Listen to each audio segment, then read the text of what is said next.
Good morning students. मैं doctor Dilip Pipara, सहआचार्य अर्थशास्त्र विभाग, राजकीय महाविद्यालय नाथद्वारा। आज के इस वीडियो में हम व्यष्टि अर्थशास्त्र के एक महत्वपूर्ण टॉपिक बाजार संतुलन पर बात करने वाले हैं। जैसा कि हमने पहले से भी डिस्कस किया था कि किसी भी वस्तु की कीमत का निर्धारण उस स्थान पर होता है जहां मांग एवं पूर्ति आप बराबर होती है, उस स्थान पर कीमत का निर्धारण होता है। तो हम बाजार में किस प्रकार से किसी वस्तु की कीमत का निर्धारण होता है, बाजार में मांग एवं पूर्ति के मध्य किस प्रकार से इक्विलिब्रियम होता है, संतुलन होता है, उसका अध्ययन इस टॉपिक के अंतर्गत करेंगे। तो जैसा कि हमने पहले से पढ़ा है कि अगर कोई वस्तु की कीमत है, जैसे मान लीजिए प्राइस ऑफ ऑनियन, मान लो कोई वस्तु है, प्याज की कीमत है 10 रुपए, 20 रुपए, 30 रुपए किलो, 40 रुपए किलो, 50 रुपए किलो। मान लीजिए प्याज की कीमत 10 रुपए किलो है, तो एक उपभोक्ता प्याज की कीमत 10 रुपए किलो होने पर उसकी मात्रा महीने में 10 किलो खरीदता है।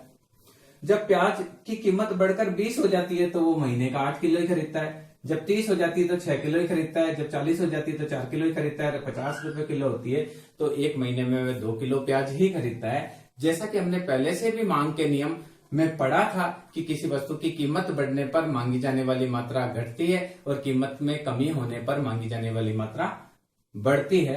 तो अगर हम इसका मांग वक्र देखेंगे तो मांग वक्र किस प्रकार का होगा, यहां हमने लिया मांग मात्रा को और इस y एक्सिस पे हमने लिया कीमत। तो देखिए सामान्य रूप से जब कीमत है, कीमत 10 रुपए, 20 रुपए, 30 रुपए, 40 रुपए और 50 रुपए, ये 10, 20, 30, 40 और 50। तो डिमांड है 2, 4, 6, 8 और 10, 2, 4, 6, 8 और 10। तो देखिए जब 10 रुपए कीमत होती है तो डिमांड होती है 10 किलो की। जब कीमत 20 रुपए हो जाती है तो 8 की हो जाती है। इसी प्रकार से जब कीमत 30 हो जाती है तो मांगी जाने वाली मात्रा घटती है। 40 होने पर 4 ही रह जाती है, 50 होने पर 2 ही रह जाती है। तो ये हमारा जो वक्र है, ये वक्र आता है डिमांड वक्र। ये वक्र जो हमारा कहलाएगा वो कहलाएगा मांग वक्र।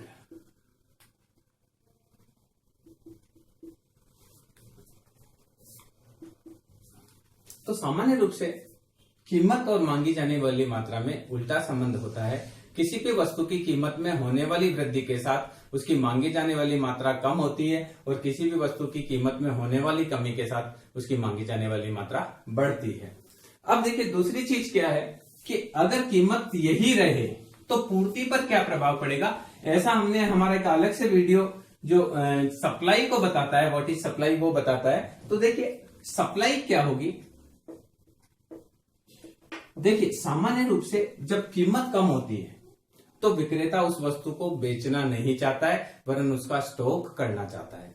और जैसे जैसे कीमत बढ़ती है वो स्टॉक को क्या लेकर आता है, बाहर लेकर आता है। और जब कीमत कम होती है तो उस वस्तु को वो ये सोचता है कि वस्तु की कीमत बढ़ेगी तब मैं उसका विक्रय करूंगा। तो सामान्य रूप से बाजार में अगर हम पूर्ति की बात करें तो कीमत कम होने पर वस्तु की पूर्ति कम होती है और कीमत बढ़ने के साथ पूर्ति बढ़ती है। तो मान लीजिए सप्लाई है, जब 10 रुपए तो सप्लाई कम है, फिर जैसे जैसे कीमत बढ़ती जा रही है सप्लाई बढ़ती चली जा रही है।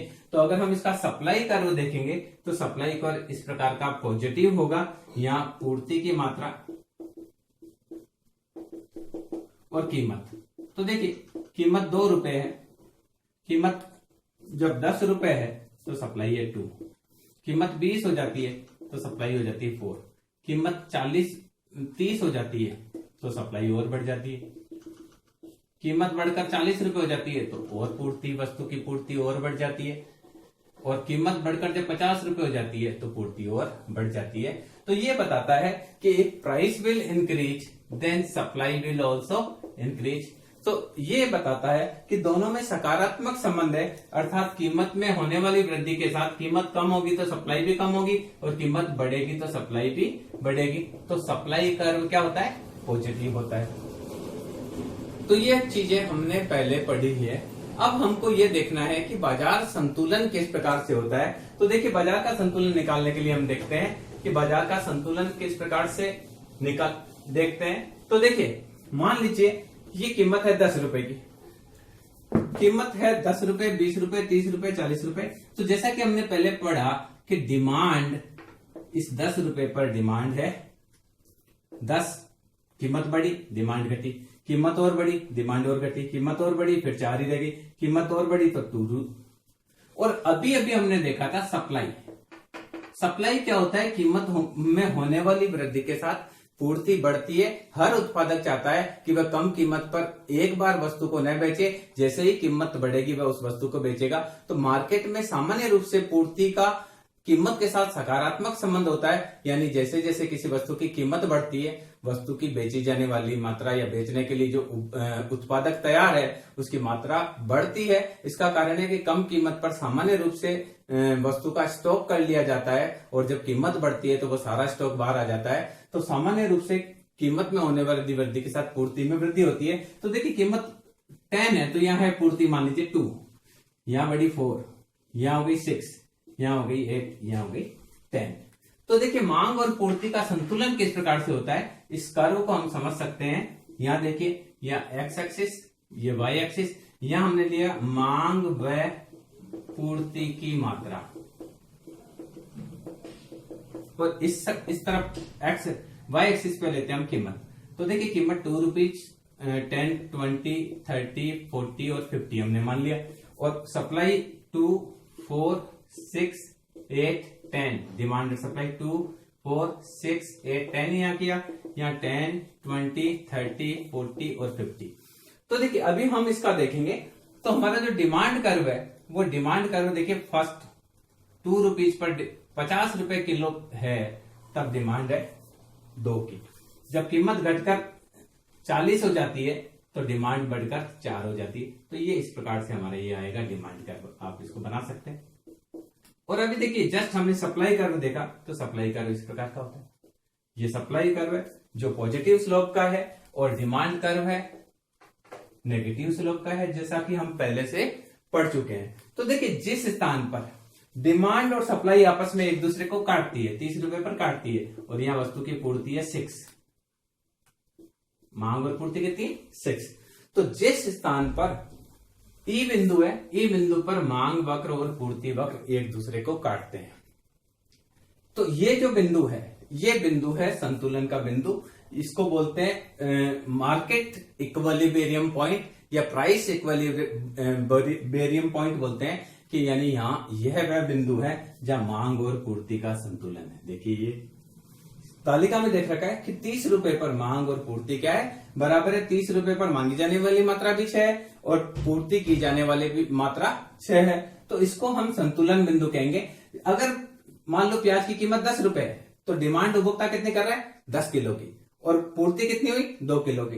तो ऐसी स्थिति में हम बोलेंगे कि डिमांड आधिक्य है। जब देखिए यहां देखिए, जब कीमत यहां देखिए इस जगह यहां 10 रुपए कीमत पर पूर्ति तो है 2 और डिमांड है 10, तो यहां हम बोलेंगे मांग आधिक्य है, यानी इस जगह मांग का आधिक्य है। और जब कीमत 50 रुपए है तो खरीदने वाला 2 ही चाहता है और बेचने वाला 10 देना चाहता है, तो यहां से यहां तक ये जो दूरी है इसको बोलेंगे पूर्ति आधिक्य, यानी ये एक्सेस सप्लाई है। देखिए इस जगह आप देखिए 50 रुपए कीमत है, मांगी जाने वाली मात्रा 2 है और बेची जाने वाली मात्रा जो उत्पादक बेचने के लिए तैयार है वो 10 है। तो यहां देखिए पूर्ति ज्यादा है, इस जगह भी देखिए 4 पूर्ति ज्यादा है, सप्लाई ज्यादा है, यहां पर भी सप्लाई ज्यादा है। यहां देखिए डिमांड ज्यादा है सप्लाई कम, या डिमांड ज्यादा है, डिमांड 8 है सप्लाई 4 है, या डिमांड 10 है सप्लाई 2 है। तो ये स्थिति है, तो उसको बोलते हैं एक्सेस सप्लाई। आप देखिए 50 रुपीज पर डिमांड 2 की है, सप्लाई ज्यादा है, या 40 रुपीज पर डिमांड 4 की है, सप्लाई 8 की है। तो इस स्तर को बोलेंगे एक्सेस सप्लाई और यहां बोलेंगे एक्सेस डिमांड। तो यहां हमको यह समझने की बात है कि where the price determination is, कीमत का निर्धारण कहां होगा। तो सामान्य रूप से हम कह सकते हैं कि कीमत का निर्धारण उस स्थान पर होता है जहां मांग एवं पूर्ति वक्र आपस में एक दूसरे को काटते हैं, वही कीमत का निर्धारण होता है। और जिस बिंदु पर मांग और पूर्ति वक्र काटते हैं उसको हम बोलते हैं संतुलन बिंदु, इंग्लिश में इसको बोलते हैं इक्विलिब्रियम पॉइंट। क्लियर। अब देखिए क्या होता है, अगर मान लीजिए किसी वस्तु की कीमत बढ़ेगी तो क्या होगा, अगर किसी वस्तु की मांग बढ़ेगी तो क्या होगा, मांग घटेगी तो क्या होगा, अगर किसी वस्तु की सप्लाई ज्यादा हो जाती है तो क्या होने वाला है, और अगर किसी वस्तु की सप्लाई घट जाती है तो क्या होने वाला है, इसको हम डिस्कस करेंगे। सामान्य रूप से ये चीज आपको क्लियर है कि पूर्ति बाजार का इक्विलिब्रियम कहाँ होता है, मार्केट इक्विलिब्रियम या बाजार का संतुलन या बाजार का साम्य उस स्थान पर होता है जहां मांग एवं पूर्ति बराबर हो। क्लियर। अब यहां देखिए, इस जगह आप देखेंगे तो डिमांड जो देखिए, प्राइस की ऑनियन की प्राइस 10 रुपीज है, 10 रुपए किलो पर प्याज मांगा कितना जा रहा है, 10 किलो, आया कितना, 2 किलो। डिमांड 10 किलो की है, आया 2 किलो है, तो वस्तु की कीमत क्या होगी, बढ़ेगी। अब जब 20 रुपए बढ़कर हो गई तो डिमांड घटी, क्योंकि कीमत बढ़ी तो डिमांड घटी, और सप्लाई किसी ने देखा कि 20 रुपए किलो के अच्छे दाम मिल रहे हैं तो वो अपना जो प्याज का स्टॉक है वो बाहर लेकर आ गया, तो 2 रुपीज से क्या होगी, 4 रुपए। जब कीमत बढ़कर 30 रुपए हो गई तो डिमांड थोड़ी और घटी, सप्लाई और बढ़ी, तो ये एक ऐसा बिंदु आ गया जब मांग एवं पूर्ति में संतुलन है। इसी प्रकार से जब कीमत 40 रुपीज होती है तो डिमांड घटकर 4 हो जाती है और सप्लाई बढ़कर 8 हो जाती है, तो ऐसी स्थिति में बोलेंगे सप्लाई ज्यादा है, और किसी वस्तु की सप्लाई ज्यादा होती है और वस्तु बिक नहीं पाती है तो उत्पादक उस वस्तु की कीमत कम करता है। तो कहने का तात्पर्य यह है कि अगर डिमांड ज्यादा होगी तो किसी वस्तु की कीमत में वृद्धि होगी, और अगर सप्लाई ज्यादा होगी तो किसी वस्तु की कीमत में कमी होगी। और अगर कीमत देखिए, डिमांड ज्यादा है तो वस्तु की कीमत बढ़कर 30 हो गई, और सप्लाई ज्यादा है तो कीमत 50 से 40 से घटकर 30 हो गई। इस प्रकार से वस्तु की कीमत वापस स्वतः ही संतुलन बिंदु पर आ जाएगी। अब हम यहाँ देखेंगे कि अगर किसी वस्तु की मांग बढ़ती है तो क्या होगा, और मांग घटती है तो क्या होगा। इस प्रकार से संतुलन बिंदु किस प्रकार से परिवर्तित होता है उसको हम समझते हैं। देखिए, मांग में वृद्धि अगर तो क्या होगा, तो देखिए हमने पहले से देखा है कि किसी वस्तु की डिमांड ये है, डीडी वक्र, और ये सप्लाई वक्र। मान लीजिए प्राइस है P1 और इस समय क्वांटिटी है Q1। अगर किसी वस्तु की डिमांड बढ़ती है तो डिमांड कर्व ऊपर की तरफ चला गया, तो नया संतुलन बिंदु E से E1 पर आ जाएगा, और E1 पर आ जाएगा तो कीमत बढ़कर P2 हो जाएगी और मांग बढ़कर Q2, मांग मात्रा। तो इसका मतलब है कि if demand will increase then the price will increase.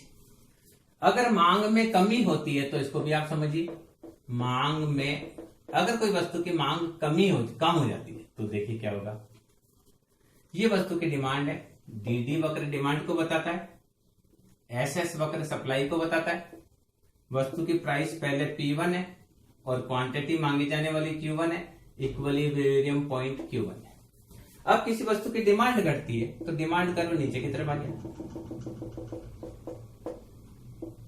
ये मांग में कमी। ये जो वक्र है इधर जा रहा है तो मांग में वृद्धि बोलेंगे इसको। तो ये मांग में कमी, अब मांग में कमी हुई तो नया संतुलन बिंदु E2 हो गया। तो कोई वस्तु की डिमांड घट जाती है, यानी देखिए डिमांड आपकी Q1 से Q0 तो वस्तु की प्राइस क्या होगी, P0 होगी। तो डिमांड घटेगी तो प्राइस भी क्या होगी, घटेगी। यहां देखिए, यहां डिमांड बढ़ी, डिमांड Q1 से Q2 हुई तो प्राइस P1 से P2 हुई। तो हम लिख सकते हैं कि डिमांड घटेगी तो उसकी प्राइस भी क्या होगी, घटेगी। तो वस्तु की मांग में होने वाली वृद्धि का क्या प्रभाव पड़ेगा और मांग में होने वाली कमी का क्या प्रभाव पड़ेगा। अब इसको देखिए, इसी प्रकार से अगर किसी वस्तु की पूर्ति वृद्धि है तो क्या होगा, इसको भी हम समझते हैं कि अगर किसी वस्तु की पूर्ति में वृद्धि होती है तो क्या होगा। ये थर्ड चीज है, पूर्ति में वृद्धि। तो यहां देखिए, ये हमारी वस्तु की डिमांड है और ये वस्तु की सप्लाई है। प्रारंभिक संतुलन P1 है, इस पे मांगी जाने वाली मात्रा Q1 है। अब किसी वस्तु की पूर्ति बढ़कर है, देखिए SS से S' हो जाती है, ये सप्लाई है, पूर्ति है, कीमत। तो S नया पहले E1 संतुलन था जहां Q1 पूर्ति थी, P1 प्राइस थी। अब नया संतुलन हो जाता है E2, यानी वस्तु की सप्लाई आप Q1 से क्या हो जाती है Q2। और जब कोई वस्तु मार्केट में ज्यादा आती है, बाजार में किसी वस्तु की सप्लाई ज्यादा आती है, तो कीमत घटकर क्या हो जाती, पूर्ति बढ़ेगी तो कीमत घटेगी। तो सप्लाई अगर बढ़ती है तो प्राइस क्या होती है, घटती है। इसी प्रकार से देखिए फोर्थ, पूर्ति में कमी। अगर किसी वस्तु की पूर्ति घटती है तो क्या होगा, तो ये हमने बनाया, ये हमने पहले डिमांड कर्व लिया, ये हमने सप्लाई कर्व लिया, इक्विलिब्रियम प्राइस P1, संतुलन बिंदु हमारा E1 है और सप्लाई क्वांटिटी Q1 है। अब किसी वस्तु की सप्लाई घट जाती है, मान लीजिए उसका प्रोडक्शन घट गया, प्रोडक्शन घटकर ये जो प्रोडक्शन है वो प्रोडक्शन रह गया S डैश S डैश, पहले SS था, अब क्या हो गया S डैश प्रोडक्शन हो गया। तो नया संतुलन हो गया E2, सप्लाई Q1 से घटकर Q0 हो गई, पहले Q1 थी अब घटकर क्या हो गई Q0। और कोई वस्तु की मार्केट में पूर्ति घटती है तो प्राइस उसकी क्या हो जाएगी, बढ़ जाएगी, यानी सप्लाई घटेगी तो प्राइस बढ़ेगी। इस प्रकार से बाजार में मांग में होने वाले, मांग में कमी और वृद्धि, अगर किसी वस्तु की मांग बढ़ेगी तो प्राइस बढ़ेगी, मांग घटेगी तो उसकी प्राइस घटेगी। किसी वस्तु की पूर्ति बढ़ेगी तो उस वस्तु की कीमत घटेगी और पूर्ति घटेगी तो उस वस्तु की कीमत बढ़ेगी। अब इसके अलावा देखिए हम उसको और तरीके से भी एनालिसिस कर सकते हैं। अगर किसी वस्तु की देखिए मांग व पूर्ति में वृद्धि दोनों पे बढ़े, बट ठीक है, पर डिमांड ज्यादा हो सप्लाई से, इसको समझने की बात है। देखिए तब क्या होगा, मान लीजिए पहले किसी का डिमांड कर रहे और ये सप्लाई कर रहे हैं, इक्विलिब्रियम प्राइस P1 है, इक्विलिब्रियम पॉइंट E1 है और मांग और पूर्ति Q1 है, मांग व पूर्ति। अब देखिए वस्तु की डिमांड बढ़ती है, ये डिमांड बढ़ी,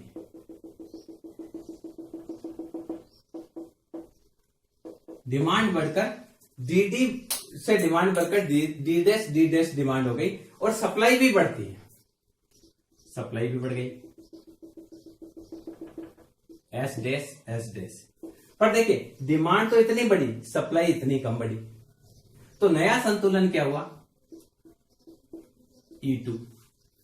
देखिए डिमांड बढ़ी इतनी और सप्लाई बढ़ी कम, सप्लाई इतनी बढ़ी, तो नया संतुलन में वस्तु की मांग और पूर्ति होगी Q1 से Q2 और प्राइस बढ़ेगी P2।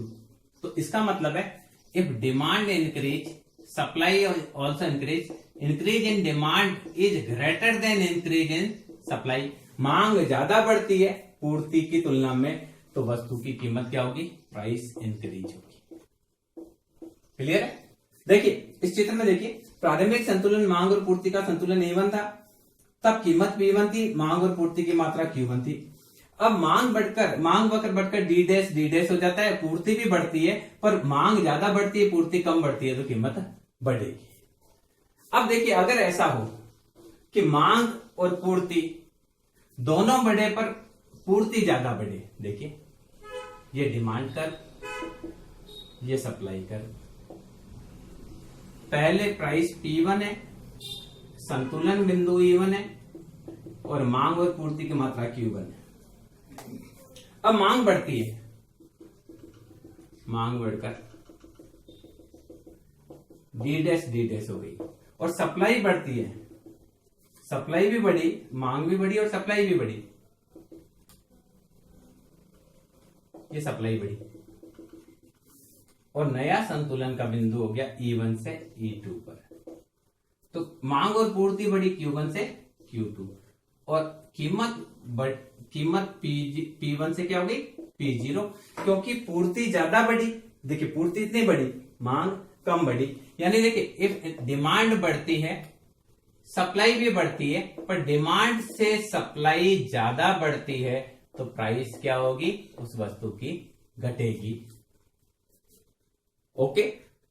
अब देखिए मान लो मांग और पूर्ति दोनों बराबर चेंज होती है, तब क्या होगा, इसको भी हम लास्ट समझ लेते हैं, फिर हम कमी पर बात करेंगे। तो मान लीजिए मांग और पूर्ति, देखिए डिमांड इंक्रीज होती है, सप्लाई भी इंक्रीज होती है, डिमांड इंक्रीज बराबर है सप्लाई इंक्रीज के, तब क्या होगा। तो देखिए ये हमारा डिमांड कर्व है, ये हमारा पूर्व का सप्लाई कर्व है, कीमत P1 है, इक्विलिब्रियम पॉइंट E1 है, क्वांटिटी मांग और पूर्ति की मात्रा Q1। अब डिमांड बढ़ी, डिमांड बढ़कर डी डैश हो जाती है, मांग जितनी बढ़ी सप्लाई भी लगभग उतनी ही बढ़ गई, बराबर मात्रा में बढ़ी।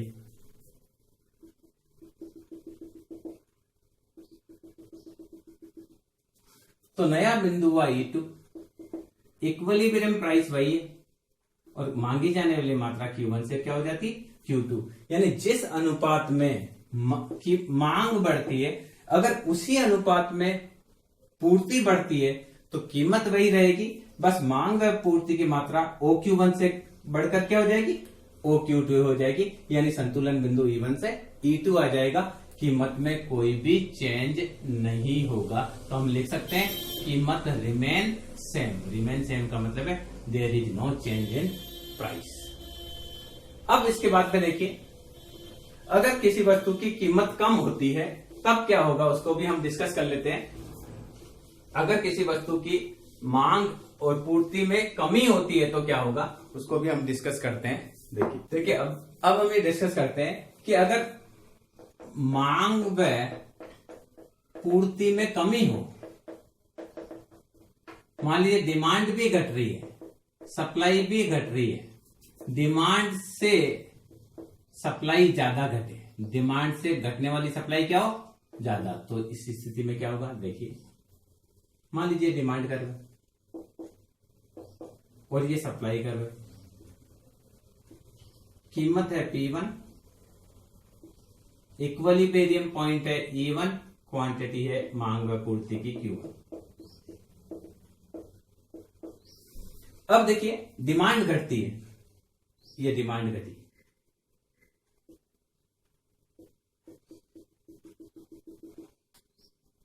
ऐसा करते डिमांड, मान लीजिए डिमांड घटकर ये होगी डी डैश, सप्लाई भी घटी,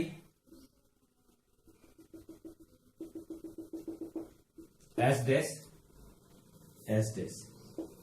तो नया संतुलन का बिंदु क्या हुआ, डिमांड भी घटी और सप्लाई भी घटी, पर डिमांड घटी और सप्लाई भी घटी, पर डिमांड ज्यादा घटी। तो देखिए नया बिंदु E1 से आ जाएगा E0 पर। तो मांग और पूर्ति की मात्रा रह गई Q0 और इक्विलिब्रियम प्राइस P0, कीमत घट जाती है तो यहां प्राइस क्या होगी, घटेगी। अब देखिए डिमांड भी घटती है, सप्लाई भी घटती है, पर सप्लाई ज्यादा घटती है डिमांड से, तो क्या होगा, ये डिमांड, ये सप्लाई, पहला P1 कीमत है, E1 इक्विलिब्रियम पॉइंट है, Q1 मांगी जाने वाली मांग व पूर्ति है। अब क्या है, मान लीजिए डिमांड घटी,